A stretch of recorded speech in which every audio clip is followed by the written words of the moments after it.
Hello जी, राम राम जी। कैसे हैं आप सब? आशा करते हैं कि आप सब बहुत अच्छे होंगे और खुश होंगे। तो आज दिन है शनिवार और 17 सितंबर हो चुका है। और जैसे कि आपको पता है कि मेरे को कमर में दर्द है। चलो कोई बात नहीं, वो चीज़ तो चलती रहती है, लेकिन उसके साथ साथ घर के काम तो करने पड़ते हैं। तो सुबह का टाइम है, 8 बज चुके हैं। नोनू स्कूल जा चुका है और नोनू को स्कूल में भेजने के बाद मैंने बनाया है जो हमारे पितर होते हैं, श्राद्ध होते हैं ना, उनके लिए। पापा भी तैयार हो गए हैं, देखिए नहा धो के। राधे राधे। राधे राम राधे राम जी। जी। तो रोटी बना के मैंने तैयार कर लिया, दिखाती हूँ मैं आपको। आज है हमारी दादी सास का श्राद्ध, तो इसलिए खाने में बनी हैं 2-3 चीज़ें। दाल बनाई है मिक्स, चावल बनाए हैं, रोटी बनाई है और खीर बनाई है। तो जल्दी जल्दी ही बनाने पड़े क्योंकि टाइम हो गया था ज़्यादा, इसलिए मैंने दोनों गैस चला के और जल्दबाजी में ही बनाई है ये सब कुछ। तो चलो कोई बात नहीं, बन गए हैं और अभी निकाल देते हैं इनको।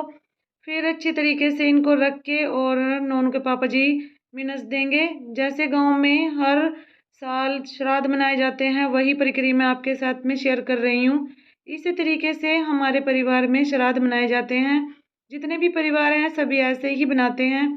तो देखिए, 1 लोटा पानी का लेना है और जितनी भी चीज़ें बनाई हैं उन सब का थोड़ा थोड़ा टूक ले लेना है, यानी कि दाल का, चावल, खीर, रोटी सभी का लेने के बाद ऐसे हाथ में पानी लेके और 3-4 बार ऐसे ही रोटी के साइड में से ऐसे फेर देना है और नमस्कार करना है।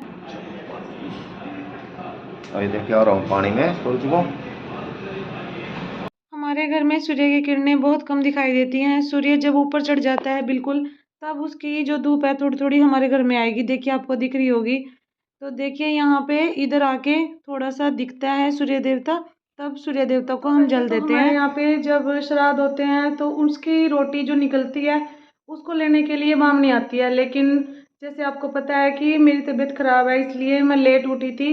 दवाई का नशा इतना ज़्यादा था कि मुझे पता ही नहीं चला कि कब 7 बज गए। इसलिए मैंने फटाफट से नोनों को रेडी किया और तभी वो आई, पंडितानी आई है, लेकिन है तब तक खाना नहीं बना था। तो क्या करते, मजबूरी है और गौ माता सबसे बेस्ट होती है, इसलिए हमें लगा कि हम गौ माता को ही दे देते हैं। अभी देख आ रहा हूँ मैं गौ माता को है जो काली की रोटी दाद देगी। अभी खड़ा के आ रहा हूँ।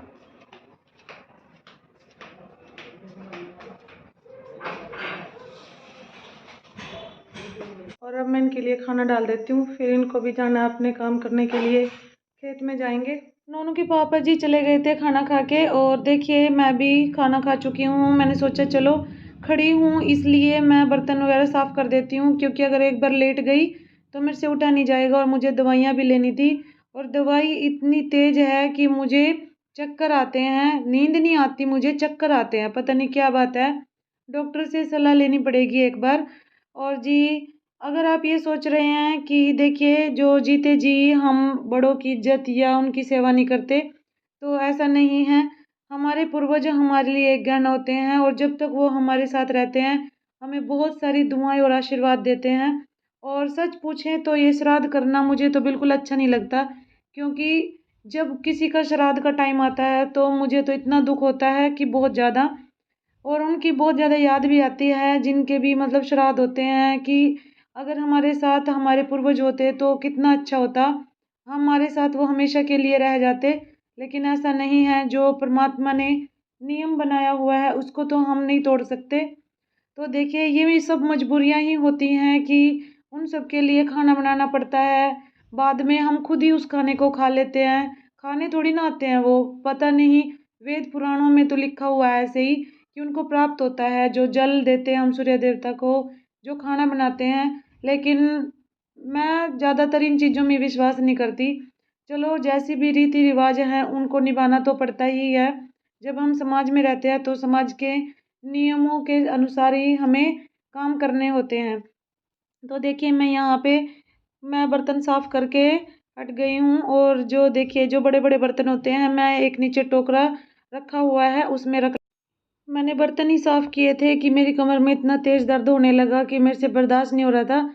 लेकिन मैंने सोचा कि अगर एक बार तो लेट गई ना, उसके बाद मैं नहीं उठ पाऊँगी और ये काम ऐसे ही पड़ा रहेगा शाम तक। तो इसलिए मेरी गैस गंदी हो चुकी थी, क्योंकि कई बार जब हम कई तरीके का खाना बनाते हैं तो गैस पे गिर ही जाता है। तो मेरी आदत है कि मैं अपने बर्तन साफ़ करने के बाद में अपने गैस चूल्हे को और जो ऊपर का जो गैस के आसपास का एरिया है उसको साफ़ ज़रूर करती हूँ। तो देखिए मैं जो बर्तन साफ़ करती हूँ जिस साबुन से, उसी से ही मैं गैस को साफ़ कर लेती हूँ। अगर आप ये जानना चाहते हैं कि कैसे साफ़ करती हूँ तो देखिए सिंपल तरीके से ही साफ़ कर लेती हूँ। ऐसे इसको अच्छे से रगड़ के गैस चूल्हे को और मैं छोड़ दूँगी। बाकी जो ये आप देख रहे होंगे रेक्सीन है यानी कि फ्लोर मैट होता है, ये भी नीचे से गंदा हो जाता है, तो इसको भी अच्छे तरीके से रगड़ के साफ़ कर दूँगी। वैसे तो ये अच्छी तरीके से आराम से साफ़ हो जाएगा और कॉस्टली भी नहीं इतना आता। अगर आप इसको यूज़ करना चाहते हैं तो बड़ा मतलब ईज़ी होता है इसको यूज़ करना, और मैंने चिपकाया भी नहीं हुआ है। एक्चुअली मैंने सोचा था कि मैं ऊपर भी लगाऊंगी लेकिन इतना बड़ा नहीं था ये। करेंगे किसी दिन किचन का भी मेकओवर, कोई बात नहीं थोड़े टाइम के बाद, क्योंकि अभी कमर साथ नहीं दे रही है तो इन चीज़ों में टाइम लगता है, अलग से टाइम निकालना पड़ता है। तो थोड़ी देर के लिए मैं ऐसे ही छोड़ दूंगी गैस को फूलने के लिए। तब तक मैं जो इनके ऊपर के गैस स्टोव के जो होते हैं ना ये स्टैंड, इनको साफ़ करूँगी क्योंकि वो भी बहुत ज़्यादा गंदे हो रखे हैं। दूध निकल गया था 2 बार आज खीर बनाते टाइम, उनके ऊपर भी बहुत ज़्यादा जमा हो गया है। देखिए दिखाती हूँ आपको कि कितने गंदे हो चुके हैं। देखिए यहाँ से ये इतने गंदे हो रखे हैं और ये सिर्फ ना 2 बार दूध निकलने से ही हो गए हैं। तो कोई बात नहीं, इनको भी अच्छी तरीके से रगड़ के साफ़ कर लूँगी। जब घर में कोई बड़ा नहीं होता और एक ही लेडी होती है काम करने के लिए, तो सबसे बड़ी मजबूरी यही होती है कि चाहे बुखार हो या कोई बड़ा दुख हो या छोटा हो, काम उसे ही करना पड़ता है। चाहे वो दवाई खा के करे या चाहे किसी भी तरीके से करे, लेकिन काम तो करना ही पड़ता है। तो इसीलिए मुझे भी काम करना पड़ जाता है और मेरी आदत भी है कि अगर जब ज़्यादा ही दर्द तकलीफ़ होता है तभी मैं लेटती हूँ, नहीं तो मुझे बेचैनी लगी रहती है कि ये भी कर ले वो भी कर ले। जब हद से गुजर जाएगा दर्द तब मैं सोचूंगी कि नहीं अब नहीं उठे जा रहा। तो इसलिए मैं सोच रही हूँ कि पहले काम निपटा देती हूँ, नहीं तो ऐसे पड़ा रहेगा ये। और इसी को मजबूरी कहते हैं। देखिए बहुत तकलीफ़ हो रही है लेकिन काम तो करना ही है। अब जब देखिए मैंने ये आपको दिखाया कि फूलने के लिए छोड़ दी थी, अब इसको मैं ना साफ़ कर दूँगी।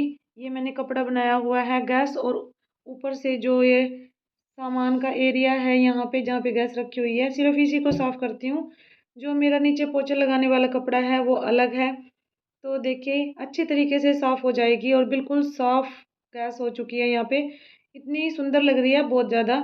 और जब तक गैस चूल्हा और ऊपर से जो इसका एरिया है आसपास का वो साफ़ नहीं होता ना, तब तक ऐसे लगता है जैसे किचन में सफाई तो बिल्कुल भी नहीं हुई। और देखिए जब हम इस पे रोज़ खाना बनाते हैं और कुछ गिर जाता है तो इतनी बुरी लगती है। गैस सामने से दिखती है और चीज़ें तो बाद में दिखेंगी, सबसे पहले गैस ही दिखती है। तो जी हो गया है मेरे यहाँ पे काम कंप्लीट। मैं इनको भी लगा देती हूँ स्टैंड्स को। अगर आपको मेरी वीडियो पसंद आई है तो वीडियो को लाइक करें, शेयर सब्सक्राइब करना ना